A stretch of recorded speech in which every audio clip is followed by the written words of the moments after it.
मध्य प्रदेश में अब मोहन सरकार है। मंत्रिमंडल का गठन हुए 2 हफ्ते से ज्यादा का समय बीत चुका है, लेकिन 30 में से 22 मंत्रियों को अभी तक सरकारी बंगले नहीं मिले हैं। नए मंत्री इंतजार में हैं कि उन्हें जल्द से जल्द बंगला मिले। सबसे पहले एक सूची बताते हैं आपको। ये है मौजूदा मंत्रियों का अस्थायी ठिकाना। कैलाश विजयवर्गीय, बेटे आकाश को आवंटित बंगले में। प्रहलाद पटेल, भाई जालम सिंह को आवंटित बंगले में। राकेश सिंह BHEL के गेस्ट हाउस में रह रहे हैं। संपतिया उइके विधायक विश्राम गृह में रह रहे हैं। राकेश शुक्ला विधायक विश्राम गृह। निर्मला भूरिया MLA विश्राम गृह। नागर सिंह चौहान विधायक के तौर पर मिले आवास में। प्रतिमा बागरी MLA विश्राम गृह। नरेंद्र शिवाजी पटेल निजी आवास पर। राधा सिंह MLA विश्राम गृह। धर्मेंद्र सिंह लोधी विधायक के तौर पर मिले आवास में रह रहे हैं। TV9 भारतवर्ष ने उन मंत्रियों से बातचीत की जो इस वक्त बड़े बंगले का इंतजार कर रहे हैं। फिलहाल तो MLA रेस्ट हाउस के छोटे से कमरे से ही कार्यकर्ताओं से मिल रहे हैं। वहीं अधिकारियों के साथ बैठक भी यहीं हो जाती है। इनसे मिलिए। ये हैं दिलीप जायसवाल, राज्य मंत्री स्वतंत्र प्रभार है। MLA रेस्ट हाउस के रूम नंबर 41 में रह रहे हैं। यहीं से मुलाकात भी चल रही है। TV9 भारतवर्ष से बातचीत में इन्होंने कहा कि वो तो कहीं से भी काम कर सकते हैं, मगर उन्होंने बंगले को लेकर आवेदन किया है। साथ ही कहा है कि कार्यकर्ताओं के लिए सुविधा हो जाती है, जिसके भी पास है वो जल्द खाली करेंगे। ये तस्वीरें आप देख रहे हैं 40 नंबर रूम की, MLA रेस्ट हाउस की, जहां पर कैबिनेट मंत्री दिलीप जायसवाल जी रहते हैं और यहीं से वो सारी बैठकें भी करते हैं। अधिकारी भी यहीं पर आते हैं और कार्यकर्ताओं को अगर मिलने आना हो तो वो भी यहीं पर आ रहे हैं। खुद यहाँ पर बैठे हुए हैं सुबह सुबह। अभी अधिकारियों के साथ बातचीत भी की है। सर, इस छोटे से कमरे से ही आप जो हैं वो अपना पूरा एक तरह से विभाग चला रहे हैं, परेशानी तो हो रही होगी? कोई परेशानी नहीं है। बंगले स्वाभाविक निश्चित तौर पर जो भी हमारे माननीय पूर्व में मंत्रीगण थे, अब अगर उन खाली कर रहे हैं और कुछ दिन में खाली कर देंगे, मिल जाएगा। काम करने के लिए कार्यालय प्राप्त हो गया है तो वहाँ काम करेंगे। यहाँ पर तो ठीक है, अब आ जाते तो यहाँ भी मुझे कोई दिक्कत नहीं, मिल लिया अपन लोगों से मिलने में। काम करने के लिए सरकार ने कार्यालय अलॉट हो गया है, हमने कार्यालय ज्वाइन भी कर लिया। आज अपने कार्यालय में अपने विभाग के संबंधित सभी अधिकारियों को बुलाया अपना अपने विभाग का प्रेजेंटेशन के लिए। अब मैं जा ही रहा हूँ, निकल ही रहा हूँ। 11:30 से मेरी बैठक है अभी। सर, कार्यकर्ता खूब आते हैं मंत्रियों के यहाँ, भीड़ लगी रहती है, उसी की वजह से इतना बड़ा बंगला भी अलॉट रहता है। कहीं तो मंत्री ऐसे जो अपना ऑफिस भी वहीं से चलाते हैं, तो थोड़ा सा सहूलियत तो ज़रूर होता है। देखिए, वो तो है स्वाभाविक रूप से, जब मंत्री हो जाता आदमी तो लोगों का अपेक्षा भी बढ़ जाती है और भीड़ भी बढ़ती है, इसमें कोई शक नहीं है।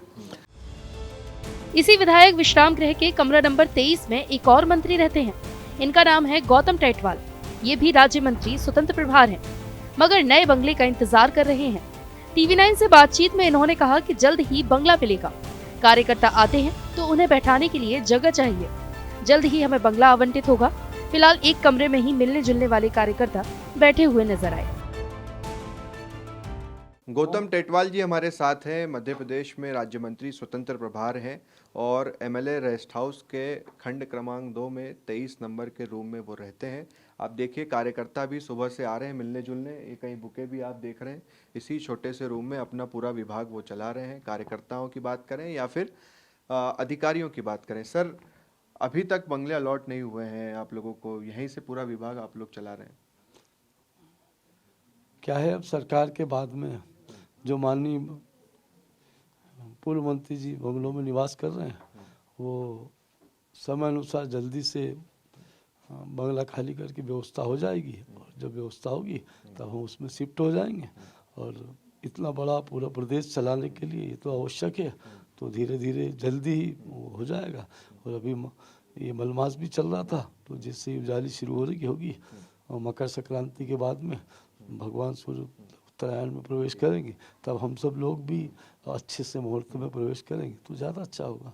और हम तो सब सनातनी हैं, तो सनातनी बिना मुहूर्त के तो निकलते ही नहीं। मगर सर, आपको नहीं लगता कि खुद से आप कर देना चाहिए इस तरह का प्रेशर बनाना, या मुख्यमंत्री के पास सूची जाए?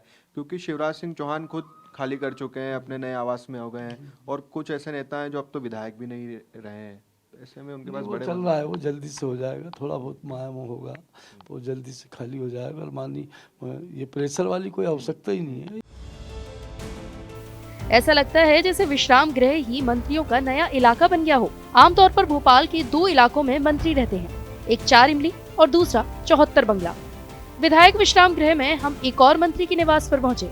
इनका नाम राधा सिंह है। घर पर मौजूद तो नहीं थी, मगर जब हम पहुंचे तो ऐसा लगा ही नहीं कि ये किसी मंत्री का घर है। एक सर्वेंट मिली जिन्होंने बताया अभी तो मंत्री जी यहीं रहती हैं।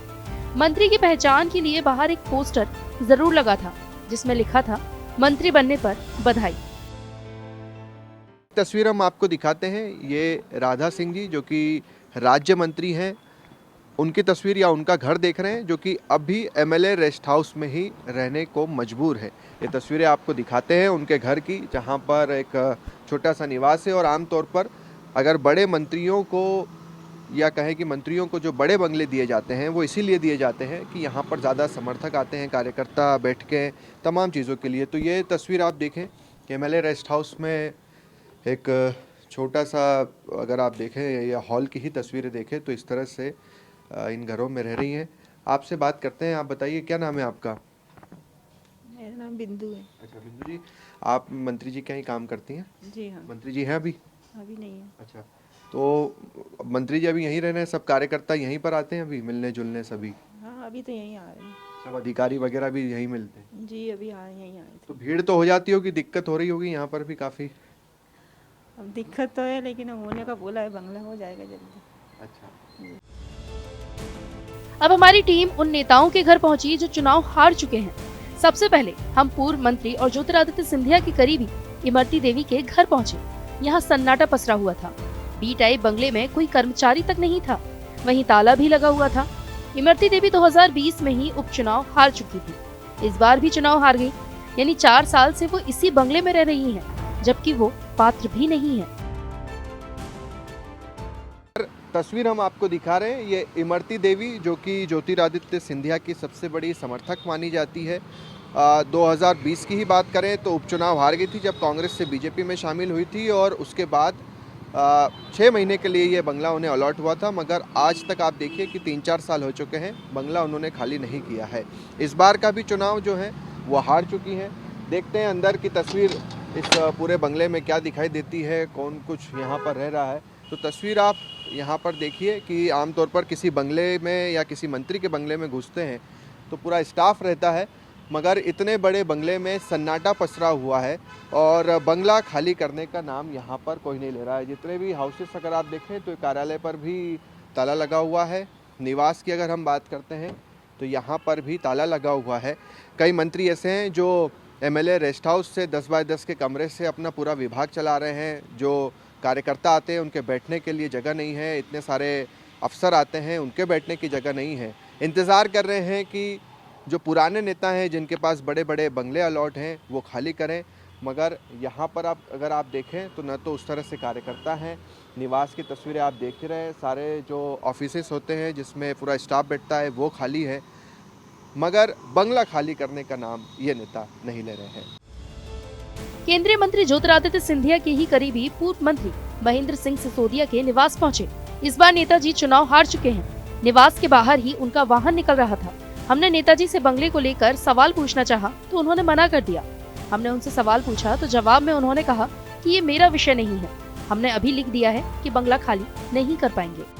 मंत्री ने पत्र लिखे हैं, एमएलए रेस्ट हाउस में रह रहे हैं, हाँ। कोई अपना प्राइवेट रह रहा है। ये काम हमारा नहीं है, हमने तो लिख के दे दिया, हमारा खाली करने में टाइम लगेगा। ठीक। अब बात उस बंगले की जो कांग्रेस और बीजेपी सरकार में चर्चा में रहा। फिलहाल यहाँ पूर्व मंत्री भूपेंद्र सिंह रहते हैं, चुनाव जीते हैं। कमलनाथ सरकार में भूपेंद्र सिंह का बंगला ज्योतिरादित्य सिंधिया को दिया जाना था, मगर भूपेंद्र सिंह ने कमलनाथ से रहने के लिए विनती की और ये बंगला सांसद नकुल नाथ के नाम पर अलॉट हुआ। अब इस बंगले के लिए कैलाश विजयवर्गीय ने भी चाह रखी है। ये बंगला भूपेंद्र सिंह के नाम है जो कि बीजेपी सरकार में नगरीय प्रशासन मंत्री रहे। इस बार जरूर चुनाव जीते हैं मगर मंत्री नहीं बनाया गया है। कांग्रेस की जब सरकार आई उस समय भी भूपेंद्र सिंह इसी बंगले में रह रहे थे बतौर विधायक। जमकर दबाव बनाया गया, ज्योतिरादित्य सिंधिया के नाम पर इस बंगले को अलॉट कराने को लेकर कमलनाथ पर प्रेशर भी डाला गया। क्योंकि ये एक बड़ा बंगला है, 4 इमली में है और उस दौरान कमलनाथ ने मुख्यमंत्री रहते हुए अपने बेटे और सांसद नकुलनाथ को ये बंगला अलॉट किया था, जिसके कारण ज्योतिरादित्य सिंधिया इस बंगले में शिफ्ट नहीं हो पाए थे। मगर अब इस बंगले की चाह कैलाश विजयवर्गीय की है, वो यहाँ पर शिफ्ट होना चाहते हैं। मगर दूसरी तरफ भूपेंद्र सिंह की ओर से भी एक रिक्वेस्ट है कि उन्हें इसी बंगले में रहने दिया जाए।